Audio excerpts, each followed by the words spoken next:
There is a moment in every elite performer's life when time stops obeying the clock.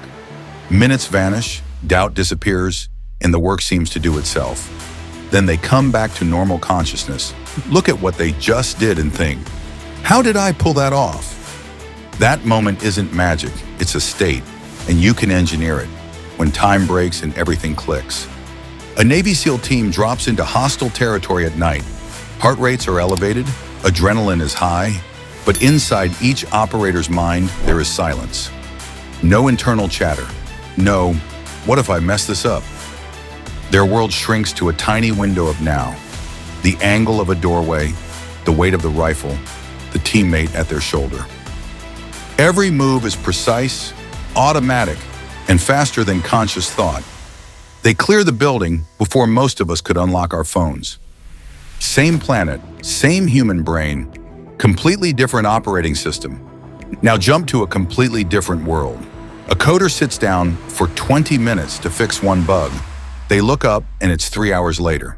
The coffee is cold, the room is dark, and they've just built something they didn't even know they were capable of. Or think about the last time you were reading, writing, gaming, lifting, or practicing your craft, and everything merged.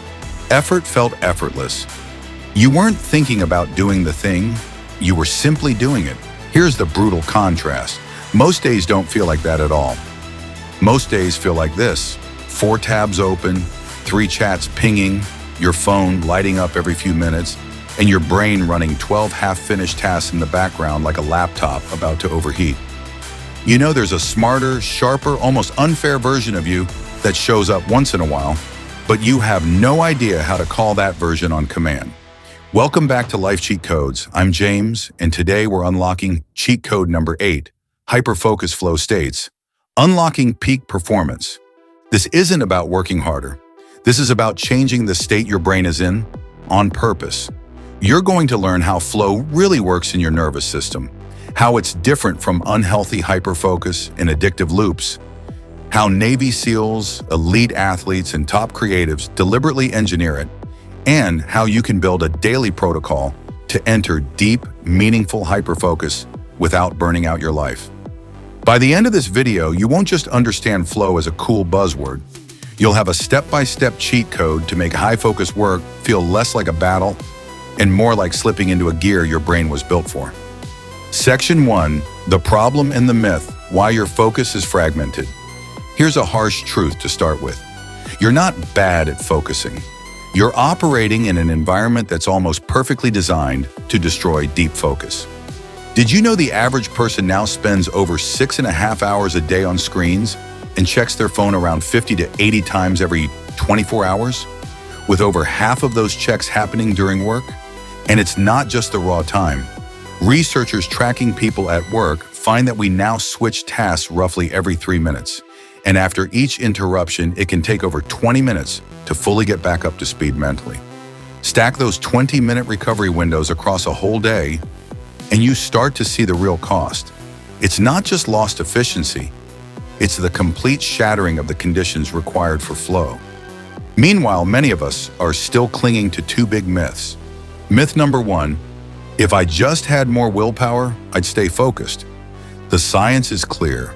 Constant context switching can slash effective productivity by up to 40%. That's not a personal weakness. That's your limited attentional system being yanked in 12 directions at once. Myth number 2, peak performers just grind harder. Hustle culture loves the image of someone smashing 18-hour days fueled by caffeine and rage. But when researchers study elite performance in sports, music, chess, coding, surgery, what they see isn't endless grind. They see blocks of insanely high-quality, high-focus work surrounded by deliberate recovery. Here's your first big reframe. Your biggest competitive advantage is not how long you can grind. It's how often you can enter states of deep, high-quality focus on command. Flow isn't some mystical gift reserved for surfers and artists. It's a state of consciousness your brain can access under specific conditions, and right now, most people's lives are set up to violate those conditions every 30 seconds. Mini takeaway for this segment. Before we talk about entering hyper-focus flow, you need to stop telling yourself you're lazy. The game is rigged against your attention by default. This cheat code is about taking that control back, biologically and systematically. Section 2. What flow really is and what it isn't. Let's pin down what we're actually aiming for. Psychologist Mihaly Csikszentmihalyi spent decades studying people who consistently reported peak experiences. Rock climbers, chess players, musicians, surgeons, even factory workers who somehow love their repetitive jobs. He called that state flow, a feeling of complete absorption in an activity where you lose track of time and self-consciousness in performance spikes. He found that flow tends to show up when three conditions are met. Clear goals. You know exactly what you're doing right now. Immediate feedback.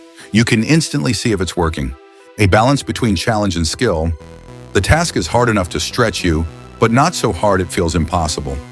Add those together and something strange happens. Your attention locks in. Distractions fade into the background. Your sense of self-criticism quiets down. You feel in control, even when the task is difficult. People describe it as effortless effort. It feels easy while you're doing it. Even though if you recorded the output, the performance is way above normal. Now here's the important distinction for this video. We're talking about healthy hyperfocus flow, not doom scrolling for 3 hours and calling it focus. Gaming until 3 a.m., ignoring your life. ADHD hyperfixation that locks onto something while your responsibilities burn in the background. We'll break that down in depth later. For now, understand this. Real flow is usually intentional, structured, and aligned with a meaningful goal. Mini hook for the next segment. If flow feels so good and produces such insane results, then the obvious question is, what is happening inside your brain when you enter that state? The answer is wild, and it's where this cheat code gets really fun. Section 3, inside the flow brain, circuits, silence, and transient hyperfrontality. When you drop into a flow state, your experience changes. But under the hood, your brain networks change too. At a high level, you can think of two important systems. The default mode network, or DMN. Active when your mind is wandering, thinking about yourself, daydreaming, worrying, running old stories. The task-positive networks, including attention and control networks that focus on the outside world and the task in front of you. Brain imaging studies show that during flow activity in the DMN drops, especially in areas linked to self-referential thinking and mind-wandering. Activity increases in regions linked to focused attention, motor planning, and reward. Like parts of the frontal cortex in the putamen, which helps coordinate movement and habits. Translation: your inner critic and what do people think of me? Circuitry go quiet. Your do the work circuits come online.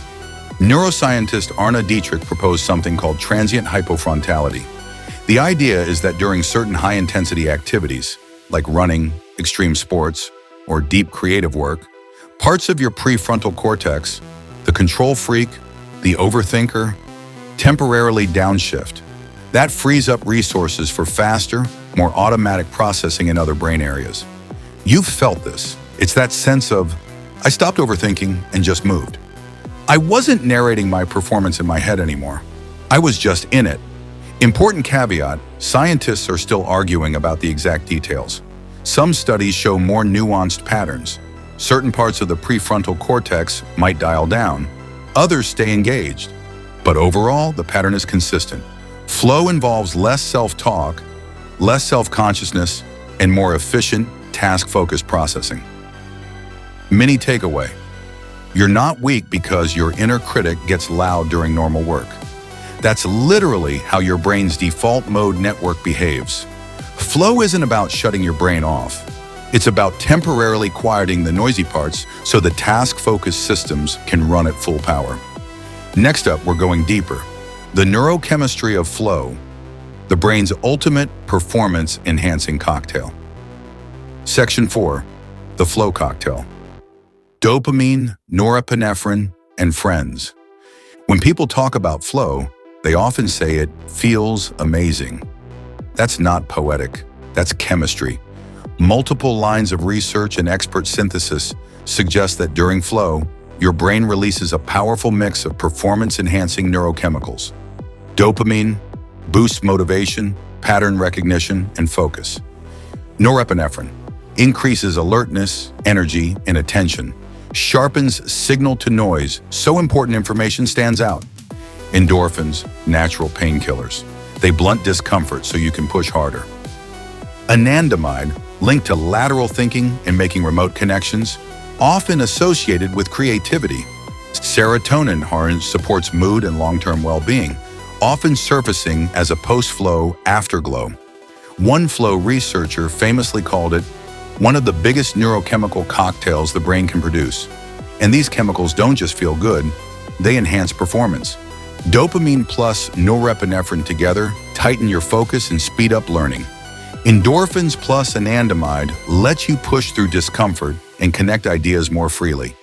Serotonin helps encode the whole experience as meaningful and satisfying, which makes you want to come back. This is why flow can be addictive, in both good and bad ways. You're literally bathing your brain in some of its favorite substances. But here's a crucial nuance for this cheat code. In healthy flow, this chemistry is in service of a chosen, meaningful goal. In unhealthy hyperfocus, similar chemicals can lock you into loops that hijack your time and life, like gambling, compulsive gaming, endless social feeds. Mini did you know moment.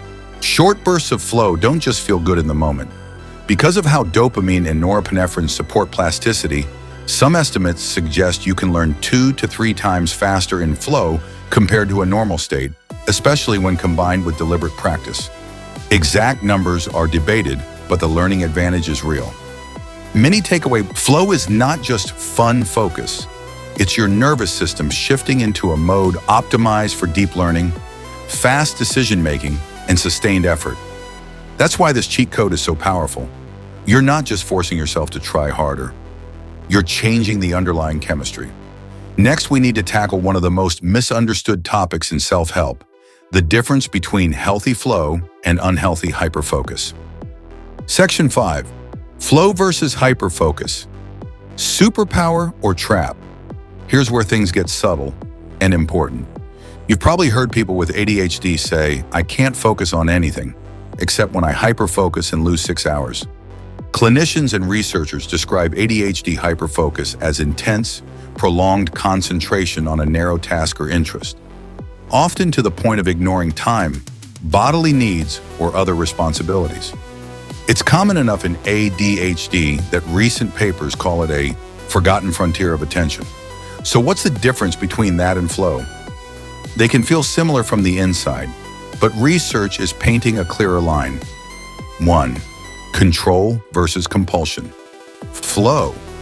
You usually choose the task, and you can disengage when needed, even if you don't want to.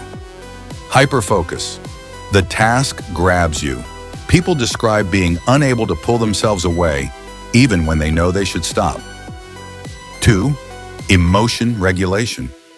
Recent studies link ADHD hyperfocus to higher levels of emotion dysregulation, depression, and anxiety, meaning it often coexists with struggles in managing feelings and shifting attention. Flow, on the other hand, tends to correlate with higher well-being, life satisfaction, and work engagement when it shows up in healthy contexts like sports, creative work, or challenging jobs. 3. Outcome alignment. Flow, usually tied to a meaningful skill, goal, or value: training, creating, solving, learning. Unhealthy hyperfocus can lock onto things that don't match your priorities: scrolling, low-stakes games, obsessive research rabbit holes that never translate into action. 4. Time awareness versus time amnesia. Both states mess with time, but in flow, you might lose track of time, yet you typically don't emerge thinking, "How did I waste the entire day on nothing?" In unhealthy hyperfocus, that regret is common. People say things like, "I literally couldn't stop, and now I'm in trouble." Important nuance: if you have ADHD or traits of it, your brain may be more prone to all or nothing attention, either scattered and unfocused or intensely locked onto one thing. That's not a moral flaw. It's how your attentional systems are wired. This cheat code is not about shaming that. It's about aiming it. Think of your hyperfocus ability as a laser. Flow is learning when to turn it on, where to point it, and when to power it down, instead of letting it burn random holes in your life. Mini takeaway. Healthy hyperfocus flow feels absorbing but still aligned with your goals, your values, and your energy budget. If you emerge from a focus state with a mix of regret, exhaustion, and chaos in the rest of your life, that wasn't flow. That was your attention being hijacked. Next, let's study the people who have figured out how to aim this state. SEALS, elite athletes, world-class creatives, founders, and coders. Section 6, how elite performers engineer flow on purpose. Did you know that when researchers study elite performers, Olympic athletes, chess grandmasters, surgeons, virtuoso musicians, top coders, they consistently report frequent flow experiences as one of their unfair advantages, but they don't sit around hoping flow shows up. They engineer it. Let's look at a few patterns. 1. Navy SEALs, task immersion under fire. SEAL training is brutal by design, not just physically but cognitively. Candidates are repeatedly put into complex, high-stress environments where total absorption in the task is the only safe option. They use clear, simple priorities. Next objective, next doorway, next call. Intense feedback loops. Everything in a live exercise immediately tells you if you're doing it right or wrong. Stress inoculation plus breathing techniques to keep arousal in the sweet spot. High enough to be sharp, not so high that they panic.